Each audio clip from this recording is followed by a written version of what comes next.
welcome back to the Peak Sports Psychiatry Podcast, where we explore the intersection of mental health, performance, and the athlete experience. I'm Dr. Mark Allen, psychiatrist, sports consultant, and co-host of today's conversation. And I'm Dr. Tommy Horn. Every week, we sit down with leaders, athletes, and professionals that are shaping the future of sports and athlete well-being.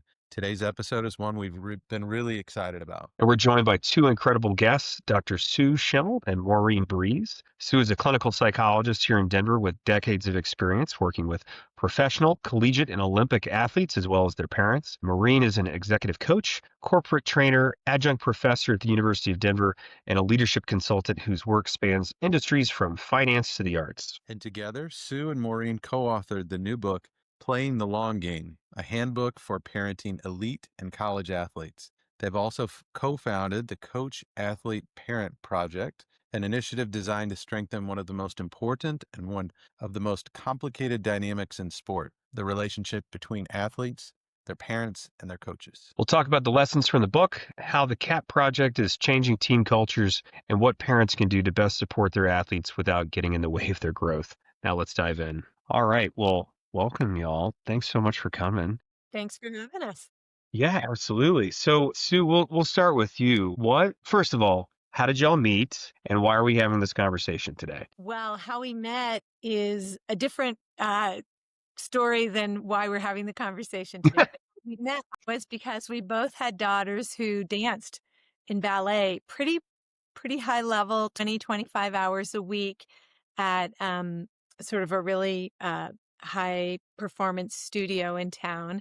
And we also had some friends in common. And I just thought Maureen was a very special, interesting, and talented person from the minute I met her. And really the way that we ended up working together has to do with sort of the origin story for the book, which is I was working at the University of Denver with a new young coach who really wanted to create a high performance environment for his athletes. And I did just a range of things for him around that. One of the things specifically he asked me to do was to put together some programming really for parents to help them support their athletes at the highest level. When he asked me, I immediately thought of Maureen because we both had college athletes. She had many years of coaching in the ballet world and still does that. I really thought that it would be compelling for parents to not only work with somebody who had sort of a sports psychology and psychology background, but somebody who was really in the realm of achievement out in the world beyond sports. You'll hear this maybe at different points today, but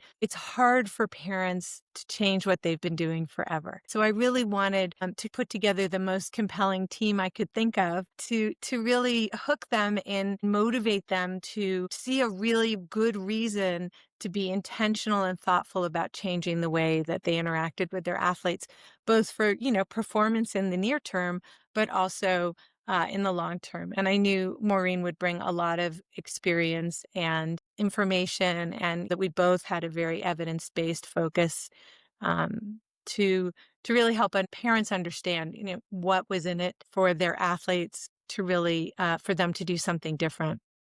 Maureen, was it easy to say yes to that? Absolutely. Well, as Sue said, we had a relationship before this, and I had just reminded Sue a couple weeks ago that when I transitioned, I was doing higher education consulting, and when I transitioned into leadership coaching, organizational development, I reached out to her and she connected me with some key people that really helped me launch my business. I just had reminded her about that recently, but there's a nice synergy going from that clinical perspective that Sue has incredible expertise in, and then marrying this with some of the skills that we train leaders in, how they're building their teams, how they're working with their employees, how they're building a strong performance-based culture. And there's a lot of synergy in that. In fact, I was doing a training recently for a global manufacturing company in the construction industry and teaching these leaders some of these conversation strategies that we talk about in the book. One wrote me about 3 weeks later and he said, I went home and I used some of these strategies with my son who's getting ready for college. And he said, we had not been able to have a decent conversation for months around this college application process. But when I switched it up and started doing these things, our relationship transformed like that. He said, I'm sold. I'm using these from here on out. So there are some really great synergies that we've been able to bring to the table together. So let me get this straight. We have a clinical psychologist and an executive coach, both parents of dancers. You meet, you find you have a lot in common. You're like, wait a minute, we could tell we're both going through this together. Let's write a book. We have lived experience and actual experience working with people. Let's do more of that coaching. Which, by the way, I have the book in front of me.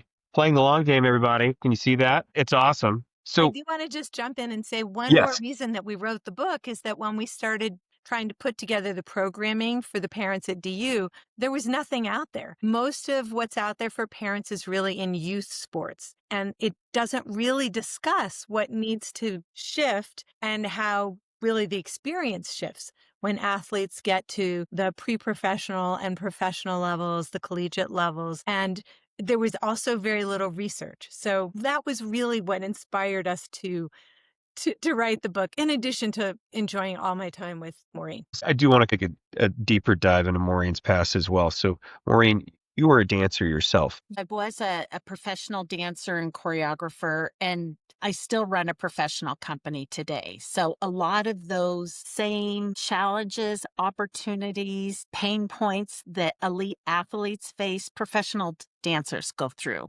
A lot of the same things. And then the challenge parents have of how do you support a child when they're making these decisions, when they're giving up a lot to pursue something at the elite level.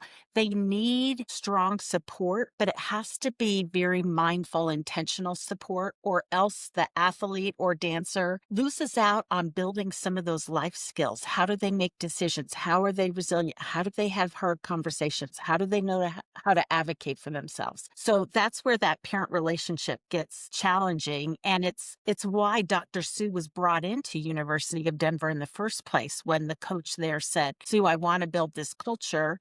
And the parent piece is an important part. So they really brought her in to do that. And that became the working breeding ground for a lot of this work that the book champions. More thing about the dancing. I mean, you were McKinsey track, and then you were going to go do a quote 2-year dance thing in New York, and then that grew into, Without giving my age away, we're pushing 40. you can say, the 20-year. We can lie. No, I thought that was like just a funny anecdote. Well, so let's pause for a moment, because I think there's a key point. So this book, Playing the Long Game, which I was just kind of putting out there, which Sue has already commented, is really geared towards developmental stages, but more as we're growing out of youth sport into elite sport. And also, by the way, dance, for all of our listeners, obviously is a sport. It's performance based, but it's what we call a sport. They're definitely athletes. So as they're aging into that elite realm, parents have to shift their ability to and how they're, quote, handling them, but also fostering autonomy, which I loved the back and forth of the book on how you commented on the Gen Z aspect versus Gen X, and how Gen X had to sort of go through some struggle and therefore build more resilience, like internally, whereas the new generation, they have like almost automatic information at their fingertips and aren't really getting that backbone, if you will. Can you kind of take it a little bit of a deeper dive into sort of that concept, which I thought was really eloquent in the book? Well, this isn't just a situation for athletes. I think we're seeing this in the broader culture. The opportunity that a cell phone or access technology gives to young people is fantastic, and it can intervene with some of their problem-solving skills. The ability to sit and wrestle with something, to do that internal critical thinking. It's much easier to say, I'm not going to mentally map out how to get from here to here. I'm going to plug it into my phone, right? I mean, that's, a funny example, but that being able to wrestle with problems and think through things and make decisions is a part of growing up that's really critical, and it can get short-circuited. It can be compounded in an elite athlete's life, where athletes need a lot of support from parents because they might not be working part-time jobs. They might not be doing a lot of things that normal kids get to do because so much time is focused on their athletic pursuits. So the parents are hyper involved in some ways because they need to be. And then when that crosses over into doing the thinking, into giving advice, into having conversations with coaches, into problem solving for the athlete's experience for development and autonomy gets short circuited. So that's one thing we really like to emphasize, and with no shame to the parents. Hey, Sue and I, in addition to having dancing daughters, both had sons that played college sports as well. So we know that instinct to want to get in and help and be supportive, but how parents can do that at these upper levels becomes kind of the deal breaker. So Sue, I'll pass the baton to you. I think you captured most of it, but generationally, it is just a very different sport landscape. And the landscape has changed in ways that, as Maureen talked about, has really foreclosed a lot of opportunities for kind of normal development and growth, and a lot of problem solving and being resourceful and just developing a lot of social skills, relational skills, time management skills that a lot of parents feel compelled to just jump in and help with because they see their kids are stretched so thin.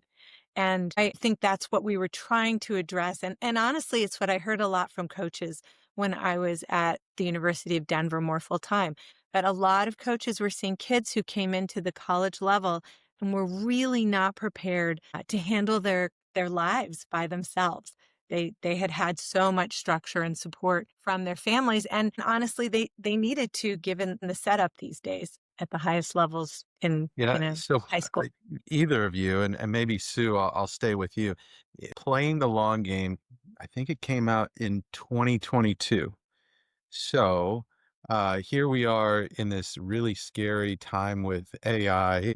I mean, we're throwing even more fuel on the fire, maybe, with putting things at kids' fingertips. I'm wondering, when you were talking to athletes as you're researching for the book and parents, you were kind of going from Gen X to maybe millennials. Do you think there's even more of a shift going from millennials to now Gen Z? Yes, I actually think it's just getting more and more complicated to think about developmental issues. Here's what I'll say is very different now from when we wrote the book. The revenue sharing, NIL, the portal, right? So in the old days, when a kid went to college, you could count on 4 years of development on a team that was consistent, where kids were tracked and taught skills, and there was a culture and a set of values. I think more and more of that is going to land on parents' shoulders and college team settings, because at the highest levels, kids are going to keep moving. From where I stand, that's an unfortunate thing, because college sports, being part of a college team, can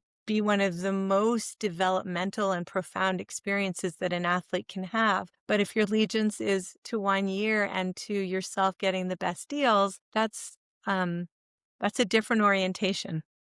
Absolutely. In addition, ChatGPT, which is, another kind of resource that Maureen was talking about, where, you can get the answer to anything and everything within seconds, and you really don't have to struggle with delayed gratification, doing the work, sorting it out, honing your skills around those sorts of problem solving and resource management tasks. And I would add on to that too. Sue and I just had a conversation with a coach recently who was very worried about the commitment level of athletes, because these new rules are making college sports very transactional. And 4 years on a team was a transformational experience if you were able to really be part of a healthy, positive culture, which is part of what the CAP project tries to help create. So that idea of playing the long game, like Sue said, is really going to be up to the parents, that they get the transformational knowledge and experience of being rooted and connected with the parents, because college sports is going to be more transactional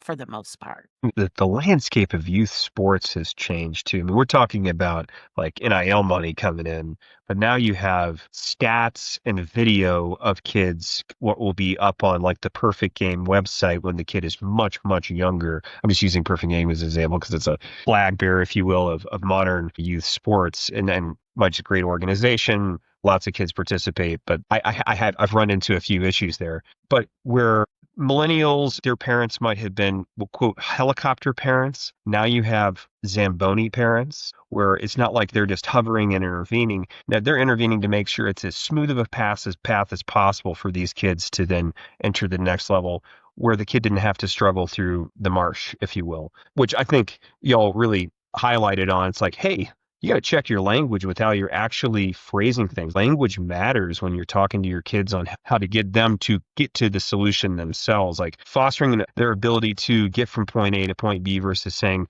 hey, it's right here, just walk through that door. At least that was my takeaway. Just related to the book, and we can kind of take this conversation in lots of different directions. Is there a specific chapter or a point in the book, if there's really only one that you wanted a parent to take away from it, what would it be? Well, Maureen, you it's want to go? funny because Sue and I picked different chapters. I love this. Let's go.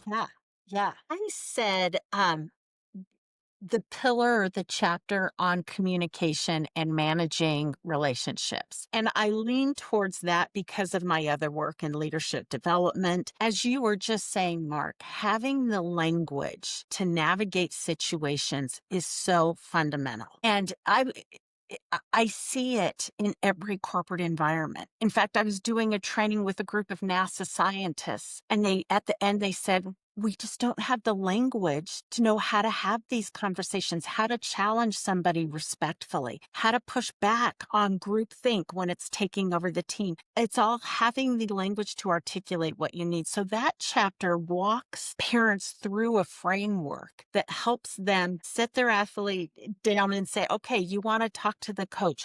What's important for the coach to know from your point of view? What do you want to know from the coach's point of view? What data or facts do you need to bring to the meeting? If this meeting worked out as well as possible, what would you want to get out of it? What do you need to be showing the coach that you're thinking, knowing, doing? So it's a framework to help parents work with athletes to be able to articulate and find language. So that's the chapter that resonates with me, probably more because of my background. I'm going to turn it to Sue because But let's stay right there for a second, because those skills are so translatable. As you mentioned in the book, athletes make, the most desirable folks to go into the workforce. But right there, managing up, that you don't just come out of school necessarily knowing how to manage up and to appease your boss by knowing what your boss wants, because you don't know unless you ask. And you have to actually ask how to meet their expectations so that there's no friction, and then your life is easier because you're actually doing what they want you to be doing. So loved that. You're like, yeah, practice on your coach, because then it'll also make your athlete experience better. So sorry, Sue, you were going. Your favorite point. So I would say mine probably has something to do with the work that I do a lot of, which is working with athletes who have a lot of anxiety. And a lot of the anxiety comes from struggles with resilience. When they face failures and setbacks, how are they resilient in the face of those? So that's pillar 7, chapter 7. And, I think if an athlete can't figure out how to manage the inherent struggles that are part of sport, you just aren't going to be able to succeed at the highest levels. If you are turning the mistakes against yourself or blaming other people for them, you won't get where you need to go. So again, just as you mentioned, Mark, we spend that whole chapter talking a lot about raising parents' awareness of what's helpful language when your athlete calls you struggling or facing a kind of a resilience challenge and adversity. What gets in the way of that? A lot of what gets in the way of that is that we're just hardwired to protect our kids. I mean, we want to jump in and make them feel better. We don't want to sit with how hard it is to really face very disappointing or painful moments. And I think the chapter really encourages parents to notice how they move away from that and gives them some great language and ideas for how to really both sit with their athlete, understand what their athlete is thinking, and then do things like normalize or talk about it as being a temporary or local and changeable situation, which is a very evidence-based way of approaching challenges to help people learn, move, and grow on from them, helping their athletes look for where they have control. All things that really help an athlete move forward instead of getting stuck in either shame and self-blame or blaming other people, making excuses. things that don't help them move forward in any particular situation. So, Sue, if I could stick with that for just a second, because I love that concept and building resilience, and everything you're talking about is empowering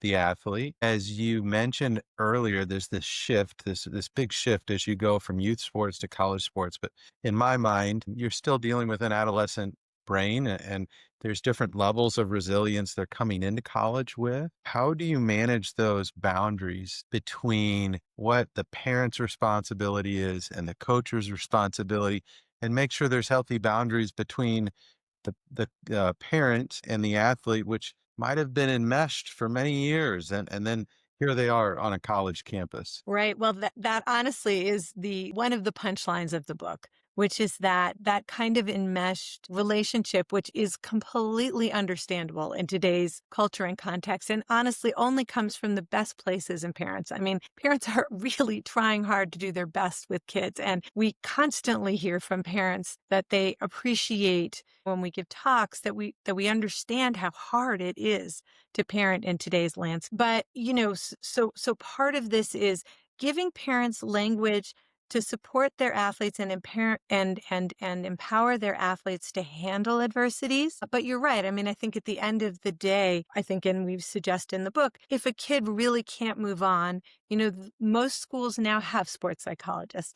Most schools talking to a coach or a peer to get some ideas about how to move forward and coexist with a lot of the things that are very hard at the next level. Those are important skills for the athletes, and I think really helpful ways to move forward. And I do think that one of the biggest growth points the first year of college is learning to be more resilient, because there's so much anxiety around performance and finding your place and developing a sense of belonging and impressing coaches and not having that regular constant care and comfort that comes from being at home. So resilience is hard to come by, and it's one of the things that can take, I think, a year or two for athletes to really get under their belt, among other things. Well, and I'll ask Maureen a question off of that, compared to maybe the boardroom language versus, kids say the darndest things, but, when you're working with athletes, what do they tell you that they wish their parents knew as you're working with them? That's a great question. Sue had a brilliant idea years ago to start surveying athletes at the beginning of every season. And so we send the survey out asking, what do you wish your parents knew? What do your parents do that is helpful, that really supports you? What do your parents do that is not helpful? And then we ask upperclassmen, what do you wish you would have known when you transitioned into college?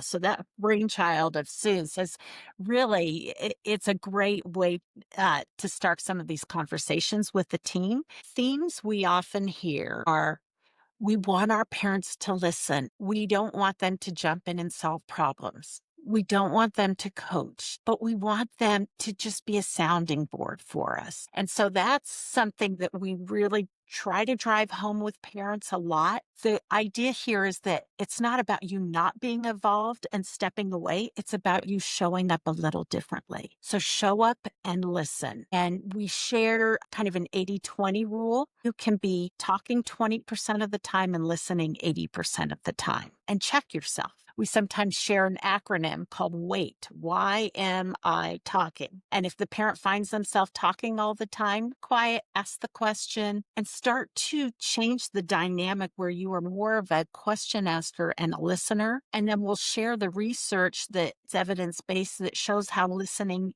by it is a transformational exercise. So parents often want to feel like we need to do something, we need to say something, we need to have the perfect answer or do the perfect action, where by simply listening, they're providing great value. Yeah, Mark, we're talking about windshield time again. This is a theme that comes up in I love it. all of our conversations. And Mark and I have young kids, and gosh, isn't that time valuable? But we waste it so much sometimes with saying the wrong thing or just talking too much. So, Mark, does that resonate with you? Well, yeah, no, yeah, it's like you're taking the kid home and practice. You don't need it. Do you analyze it right then and there, or you just let the kid decompress and listen to their favorite song? Like, and then when it's appropriate, ask them how they want to talk about what happened or not. I sometimes find that, parents, because it comes from a loving place and they just so want to help that they kind of forget that their role at this stage, if truly the kid is an elite athlete and got themselves to college or whatever, parent now is just a cheerleader,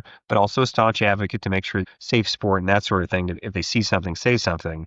But they're not the kid's coach at that point. They probably were the kid's coach maybe when the kid was like 4 or 5, and then hopefully gently stepped away as they let the experts kind of do their job while still being protective and allowing them to grow their own shell. But yeah, we talk about that a lot as far as it's like, how do you approach the child when they're in the car leading games and practices and whatnot. It's so relatable, right? Because there are so many young athletes out there with parents who need a little bit of hand-holding, a little bit of guidance on how not to screw up with as their kid is making the jump between all these different levels. So, and not every, as you mentioned, not everybody's going to go pro in sports. They might go pro in something else, and these skills are translatable to the business world too. So I'm really glad, Maureen, that you were here to share that perspective too. Sue, obviously, I appreciate your clinical perspective.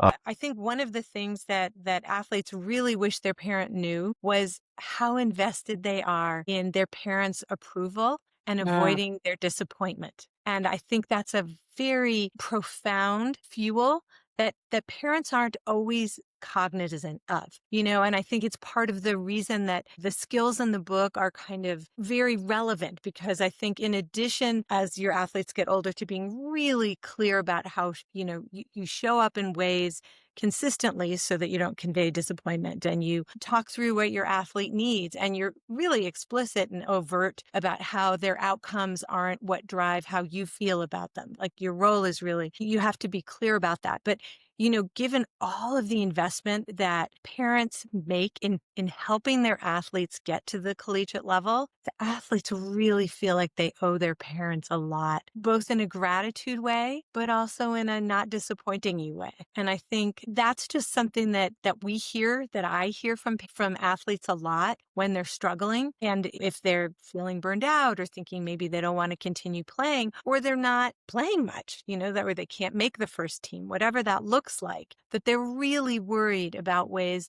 that they've disappointed or let their parents down. And so I think an important part of the book is helping parents keep an eye on the big picture, the long game, and also keeping an eye on their relationship with their athlete, and being really clear that this is their athlete's sport, that the passion has to come from their athlete, that the ownership has to come from their athlete, and that they are there to be unconditionally loving and supportive. And even though it would be probably devastating for them as well if things didn't, that they have to manage those things, because the athletes are under so much pressure and already sometimes can confuse the amount of energy parents have put into the process as pressure that's added on to what they're already feeling. Yeah, isn't that a natural thing? That fuel, do you normalize that too? I mean, you say, yeah, that's normal. The more success an athlete has, though, I think the more risk that they've only seen that success. And so that letdown is even potentially more dangerous, more traumatic at that level once you're getting into that next step where it's collegiate or professional ranks. Absolutely. The freshmen Yeah. are always just devastated. They've never gotten so much feedback.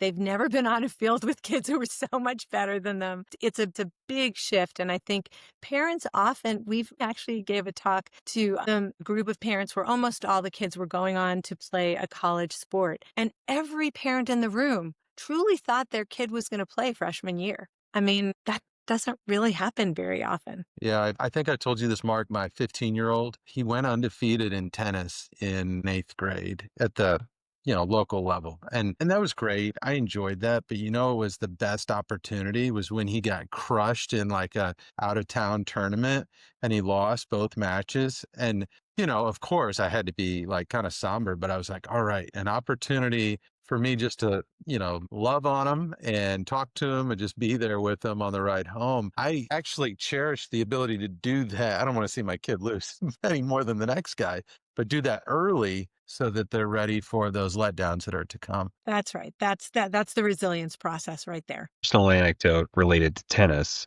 similar deal. I was fresh off a Richardson Open tennis championship when I was 10 years old. And then roughly 2 weeks later, I played in the Little Mo tournament.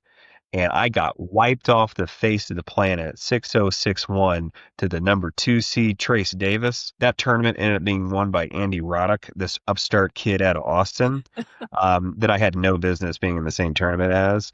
And so, yeah, a little bit of humble pie. It was actually, it was really good. I was really like, I like tennis. Clearly I could beat up on some local folks, but like maybe that wasn't going to be what I do long term. I still played in high school, not to Tommy's level. Tommy's a very good tennis player. Oh, that's because my wife. Mark, we should have played I never played in the Little Mo. I grew up in Austin, so that, I was there around, but I wasn't at your level at that time. Anyway, it was a good time. One thing I just remembered, the concept of transition out of sport and helping a kid who's not feeling it anymore. They might be like really, really talented, but their heart's not in it, or they have to like pick one of the sports because they didn't select one sport early on. They kind of did sports sampling, and then as they were sort of honing it down to going elite in one. Can you walk me through how you would approach that as a parent? I'm just curious. Well, I Either had one a of you. story to share that I Oh, didn't feel free. share, but Yeah. and it was a story, Sue, you'll remember this, of an athlete who wasn't a star player on the team. He didn't rise to the top. He might be second team. He loved the team. He had a leadership role. He felt like he added a lot of value. That was a sign of a strong team culture, because the team culture was able to really support people at different levels. But the parents really thought he was wasting his time and thought, you should be focused on school now. You're not going to play. And he had to fight his parents in the other way to help them understand that he wasn't the star player, but he was gaining a lot of value from that experience, and he was contributing significantly to the team and the culture. So that's a little different, but I thought it was a very interesting example of having those kind of conversations. What's the purpose of sport? Is it like you're trying to be the best? It's socialization. It's supposed to be fun. I would hope that the kid is choosing to play the sport because they're enjoying it. Because if they're not, then what's the point? Also, as a parent, I hope you're in tune with how your kid's sports experience is going, and also checking in with the coach.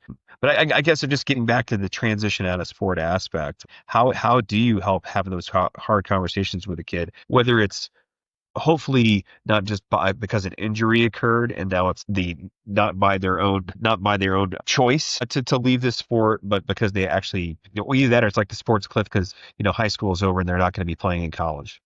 Sue? Well, I think that the transition out of sport, when it's been something central and positive for you, really is very difficult. There are experiences that you have as an athlete that you can't really replicate in life. It's very rare to feel the applause and excitement of people when you break a record, score a goal, touchdown, whatever it looks like in your sport to perform really well. And so I think a part of that as a parent when you're trying to help your athlete is really, I think, to just validate the grief process that goes along with that. While you are balancing um, the kind of the pieces of the experience that your athlete has been able to develop in terms of character and skill and all of the things that they are going to be able to bring with them forward and that are going to make a difference in the outcome of their life because of it. I don't think you can sugarcoat it. I think it's a hard process at any level. At DU, we do some very specific support with people transitioning out of sport. And in my office, I do it all the time at the professional level. I mean, it is a very complicated thing. And one of the parent tips I give is look for opportunities when your athlete is playing sport to point out all of the things that they are beyond an athlete, a good son, a good student. And what does that look like? You organize your time well, you work hard, you're able to focus, you are really respectful of your teachers, you are somebody who shows up to practice prepared, you are somebody who organizes your time efficiently, you take care of yourself. All of the kinds of things that are part of athlete character and skill that make them a person well beyond their sport. If you do that consistently and regularly when they're playing the sport, it also helps with the transition so that all of that identity doesn't go away with sport being gone. We're two physicians, and I think we take care of ourselves okay. But there's a lot of doctors that I work with that maybe might be more prone to be surgeons. I won't pick on the surgeons too much, but that's their whole identity is, from a young age and going through all the training. And now they've made it, but they're working 80, 100 hours a week. Retirement is just not on their minds. It's not part of their identity. And when it happens, suddenly, the risk for depression and suicide goes way up.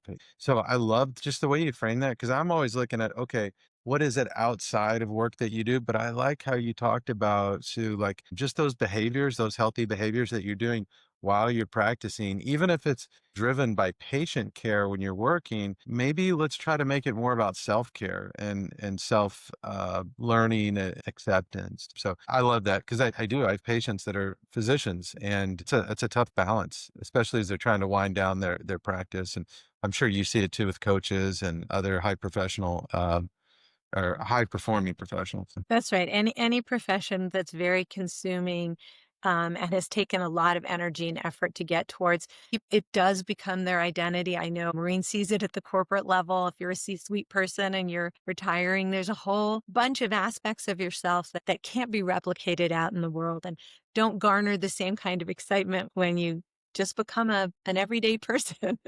Well, and But high performance in and of itself requires that energy, focus, and attention to go above and beyond. So when that has all been channeled in one area and then that's gone, where do you put that energy? And that's a difficult exercise. Too often, maladaptive ways, gambling, substance use. I mean, there's a variety of afflictions. We've definitely seen that with athletes who've fell off that athletic cliff when their career ended, especially after an injury where it wasn't their choice that their career was over. Their identity goes poof. Who are they now? Within the eating disorder world, exercise is the thing that they enjoy, and it's their identity. And now they're only their only coping skill. They've got to find something new to inject to replace that. So, golly, this is a perfect segue to CAP, Coach Athlete Parent Projects. Can you tell me a little bit about that? How that evolved? Obviously, you have the book. You now have basically a consulting arm to what y'all do together. But I'd love to just sort of hear how it kind of originated and sort of what y'all do. Well, I think we'll probably both take a stab at different parts of that. I can just say that having been at DU 15, 20 hours a week originally, I had a front row seat in how cultures worked on different teams and how the parent, athlete, coach interactions coalesce to create more positive or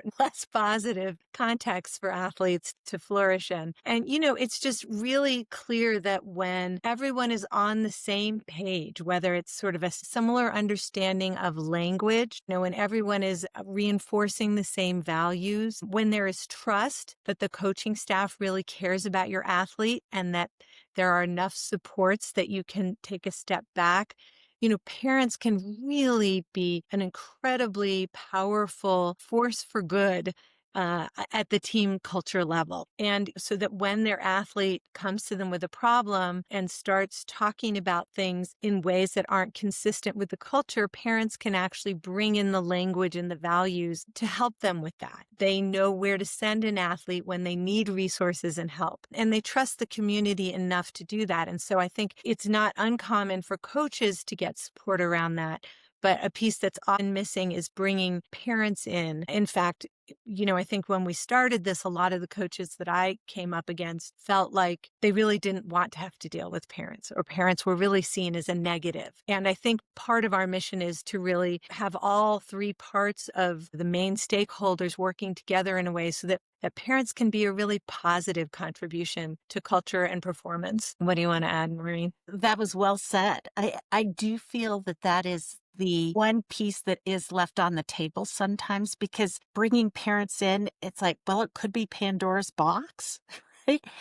But we haven't seen that in our work. We've seen that teams that want to create dialogue with parents, want to bring them in, parents are so appreciative, and they end up aligning with the culture and the team in a far more productive way. So I've seen it bring great value. to teams and organizations. So, how do you get coaches to set boundaries and expectations with parents who are well intentioned? Go ahead, Maureen. Well, I'll start with a couple things and then Sue, you can add on. We found that when coaches are very clear on expectations and communication pathways, and they communicate those very clearly to the parents so that the parents know, okay, if there is a safety issue, this is who you talk to. If there is a recruiting issue, this is who you talk to. So that is mapped out in the beginning. That becomes very clear. And another thing that I think is really important is that coaches are very intentional with who they bring into their teams. Now, in club sports, they might not have that opportunity, but coaches that recruit at a high level, they can be intentional when they're starting to interview families and interview athletes to say,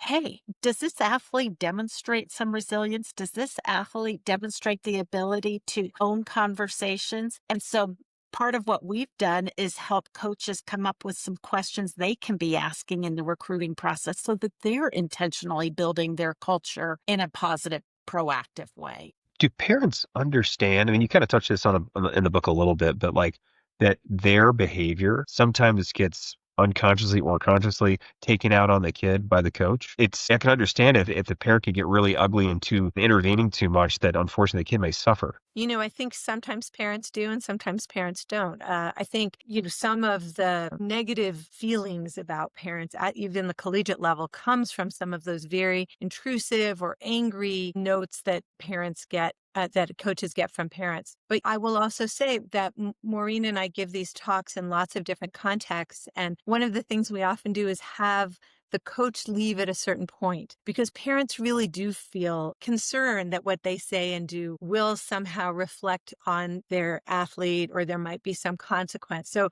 they're certainly aware that coaches have a lot of power and control over how things go for their athletes. So it does beg the question of what's happening with the parents who do some more outrageous things around sort of crossing lines that are hard to imagine crossing, but it happens all the time at every level. Parents just get so distressed on their athlete's behalf and think that somehow because they're an adult as opposed to an athlete on the team, maybe they've contributed to the coffers of the team or they do service or something, that they'll have more sway over the coach or he'll be more likely to listen or she will be more invested in that athlete because of what they've done. Rarely it works that way. And most often, I think we try to talk about this with coaches to not let it spill over, but even unconsciously, it's pretty hard if you have a really difficult parent to not have that somehow inform your outlook on their athlete. Yeah, my mind's going so many directions.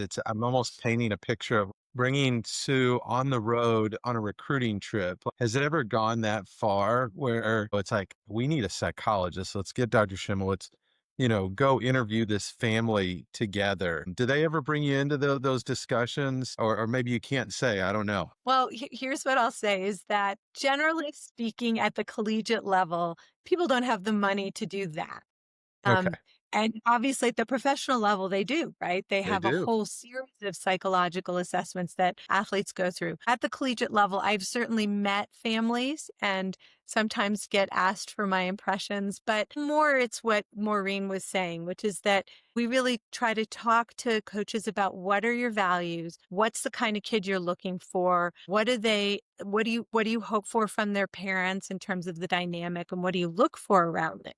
That dynamic. And then we try to help translate that into questions that'll get at those underlying mindsets and dynamics. Yeah. Last year, I reviewed a resiliency scale that was translated into Spanish and being used in baseball. And I thought, wow, that's smart. Even at the developmental 16, 17-year-olds, where they administer that is in the home with the family present. And I just think that's really speaking to what you're doing. I'll press you a little bit further for a kind of anecdote. And maybe Maureen, I'll pick on you. Are there sports specific that you've worked with where in your CAP project, you're giving resources, you're consulting, you're putting on programs? Are there sports that are more difficult than others, maybe team-based sports versus individual sports, or maybe just a story to share where maybe things didn't go so well right off the bat? I would say different sports will present differently in terms of culture. If you're working with the gymnastics team, you might see a high level of perfectionism that starts to impact the culture dynamic. And while they're a team, they're individual competitors at the same time. So that creates a complex situation there. We've worked with hockey teams. That's a whole host of different things. A lot of those athletes leave home at 15 and go live with families. And so that parent support and relationship, it is challenged in a whole different way where parents are parenting from afar a 15-year-old. That's starting to happen in soccer a little bit more now. We do find that the work we do shifts depending on the sport, but the overarching strategies that we present to parents on how to have those conversations, how to listen, how to walk that fine line of being supportive without overbearing translates across all of them. Well, how do you work with families and coaches to help kind of bridge the communication gap? It doesn't necessarily have to be an eating disorder case, but just in general when there's mental health concerns, because we don't want signs and symptoms to get missed. We also want some things to get communicated in a HIPAA compliant, but like helpful way to the coach who might need to know things. For example, you have a kiddo who's and maybe fully weight restored or recover from an eating disorder, but is still at risk of potentially dropping back. And there's fuel in and fuel out equation. We've been addressing their nutrition, and now we're needing to address their athletic activity. But the coach needs to kind of understand that the return to training or exercise training and play, that's stage based. How is it that you help coach that family to communicate with a coach or vice versa? Well, that's a really interesting question. I think so. Families, as we just talked about, are always a little reticent to talk to a coach because they don't want to put their kid in a bad place and they don't want to betray their athlete. So for that dynamic to really work, everyone has to decide that everyone has this athlete's best interests at heart. You have to see if you can build a kind of trusting connection where parents and athletes directly communicate with the coach when there are any kinds of issues around safety. And, you make sure that you sign releases of information so that a sport performance person or anyone related to the medical well-being of this athlete is part of really a team that parents are also part of, and obviously sometimes in eating disorder, a parent dynamic can be part of the perpetuating the problem. Assuming that everybody's really on the same team, it's building lines of trust and open communication so that the athlete feels taken care of and cared for and not in a place where they don't feel safe and comfortable or they have to watch themselves or be careful around how they're handling their return to sport. The biggest piece that I think right now is missing around mental health is really coach education, because coaches want to help and they see these athletes more than almost any other adult will while they're on campus in a very consistent and regular way. And they notice when things are going on, but they need help with learning what do things look like that could be problems. And we know that, sometimes it presents differently in an athlete depression, for example, than it would in a non-athlete at a collegiate level. So how does a coach learn what to identify? And then more importantly, how does a coach learn to approach it and talk about it with an athlete? I think coaches they're so good at being involved and close with the athletes, but they're nervous about this. They don't have the information. Traditionally, think depending on when they came into coaching, there was a really different ethic and expectation around mental health and emotion management for young adults, and coaches didn't get near that. And a lot of coaches are really uncomfortable approaching now. So I think to some extent, the missing piece in what you're talking about tends to be coach comfort with really identifying and trying to move in and talk about the mental health or just sometimes the emotional and well-being realm of sport, which is just very stressful, context and just in the normal course of business is going to bring up so much stress and adversity and difficulty along the way. And we're totally on board with that mission of I think breaking down silos that have historically been there. Coaches, they don't need to know every detail of every individual's CCAP score or, whatever the screener is that the psychologist or athletic trainer is prescribing to the athlete. But, they need to be there ready to listen. And I think stigma has gotten better. And I think they see these components of the team, whether it's athletic or strength coaching, medical, mental skills, psychology, psychiatry. They see them as resources now, and maybe they didn't. But there is a gap, I think. There's still quite a gap out there. And the coach is that leader that everybody's looking to often to guide that culture. And so I won't belabor the question stem here, but Maureen, how do you measure culture? How does a coach measure that culture or outside of athletics? If you're working with, you mentioned NASA before, we're not looking at maybe individuals, but we're looking at that culture. How do you measure it and improve on that? Well, such a great question. And as you all were talking about this, mental health challenges and how coaches manage it, I'm seeing the same trends in the corporate world where leaders are being asked to have greater awareness of the people on their team. I just worked with a team 2 weeks ago where a team member had died by suicide, and this team within this corporation was trying to figure out how to move forward. And they were, the leader was beating herself up that she hadn't seen things. The issue, I think, translates. But back to your question on culture, it is an organic, continually evolving thing rather than this, I'm going to build this culture and we're going to step into it. What I'm seeing works for leaders in terms of how they're measuring it and getting a pulse on it is, does everybody speak up about the same amount of time? In the psychological research, you probably know they talk about it in terms of conversational turn taking and how that informs psychological safety. So do people feel free and comfortable speaking up? Do they feel a sense of connection and belonging? Do they feel that the culture is safe to take risks in terms of performance? Can we try new things? Or there are a lot of companies that say, we believe in risk. And then when you dig down deep, they're like, you know what? You get fired if you're not meeting this metric in 3 months. So there are some mixed messages there. So how do they handle that? How do the leaders close this say-do gap? They say one thing, are they doing the other? Those are the kind of things I think that become powerful metrics for people to say, this is a culture I can live in, I can grow in, I can develop in, or it's a culture I have to perform or else I don't have a place here. Yeah, no, absolutely. Psychological safety.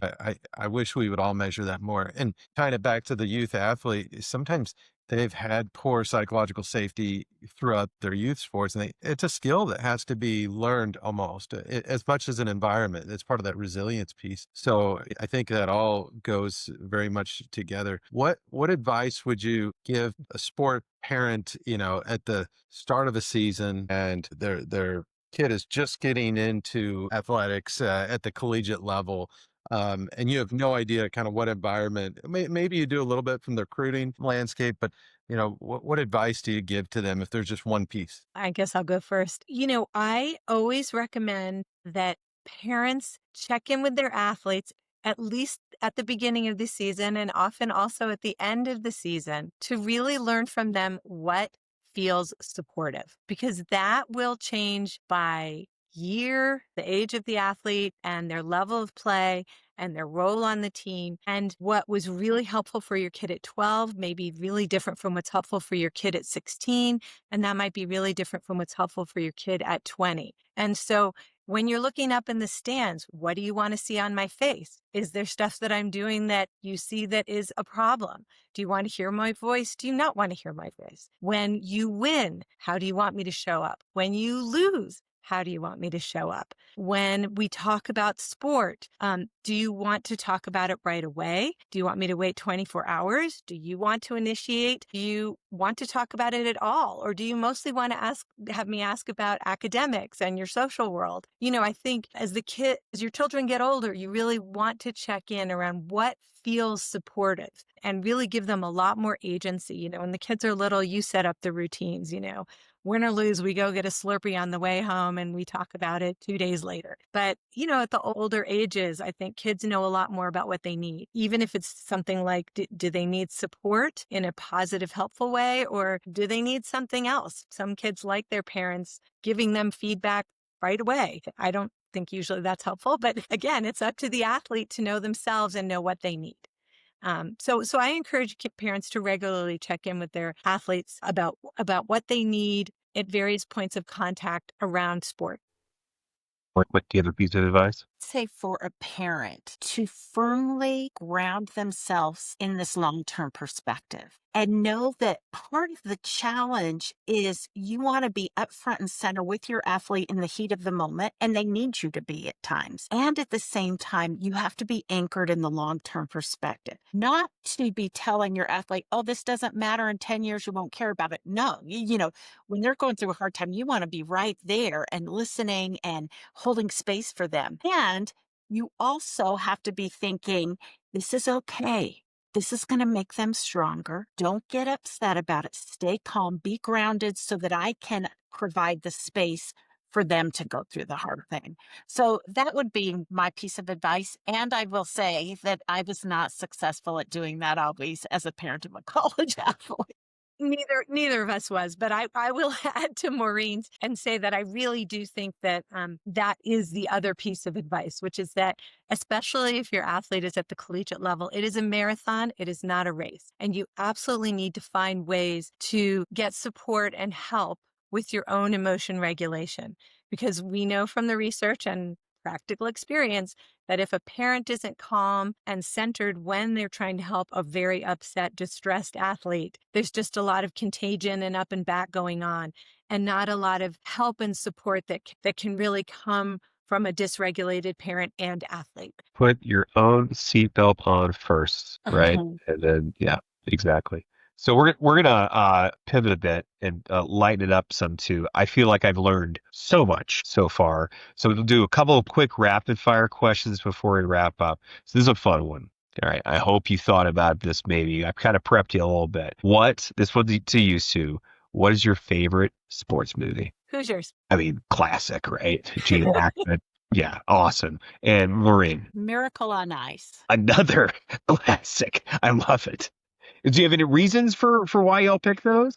Hoosiers is just filled with lots of great life lessons, right? It's a lot about character and resilience and tenacity and overcoming odds. Yeah. Mark, your turn. Maureen. I don't know why I picked Miracle on Ice, except I remember watching it right after our first child was born, and I was with my husband. He's not going to appreciate me saying this, but I looked over at him and he was sobbing and he said, I don't know, ever since we had Maggie, I just cry so easily. So that sport movie has always stood out in my mind. It's awesome. Tommy, what about you? When I think it was my third child out of 5 was being born, I was at the hospital and the only thing that was really on was Field of Dreams. So Yeah.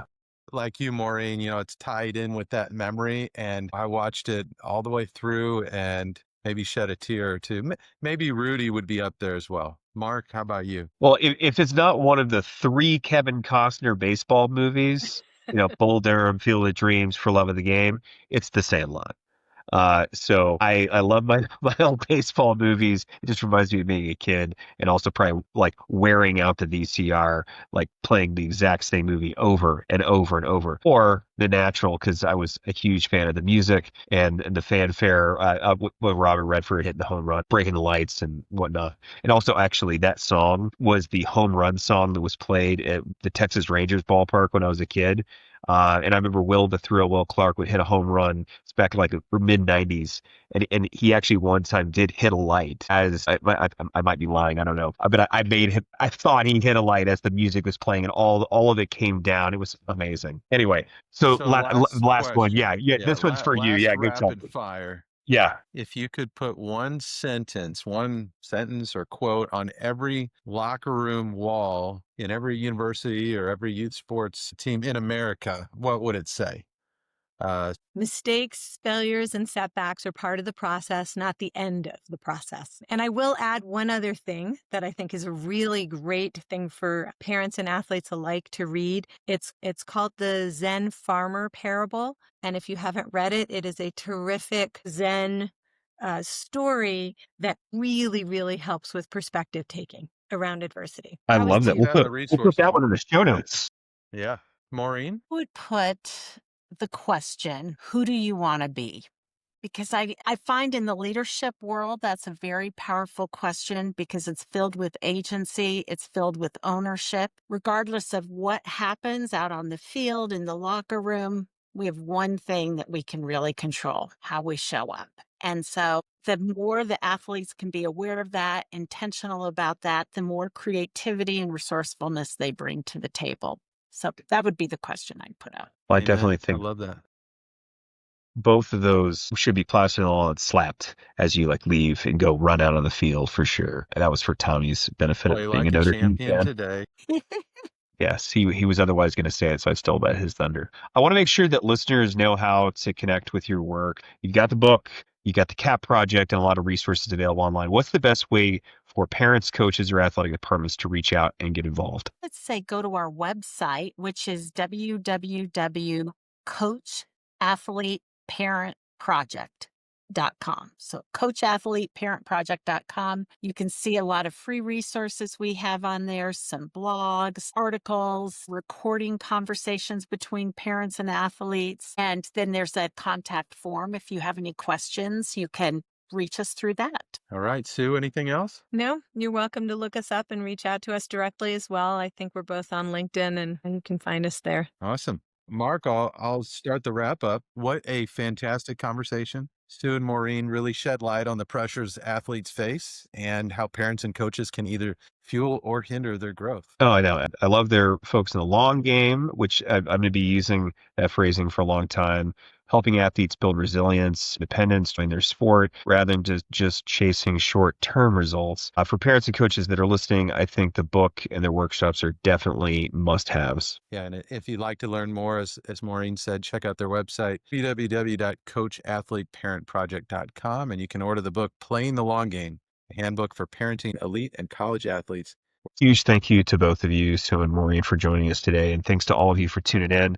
If you enjoyed this episode, please share it with a friend, subscribe on your favorite podcast platform, and leave us a rating. It really does help us reach more people. We'll be back next week with another conversation on athlete mental health and performance. Until then, stay well, stay curious, and keep playing your own long game.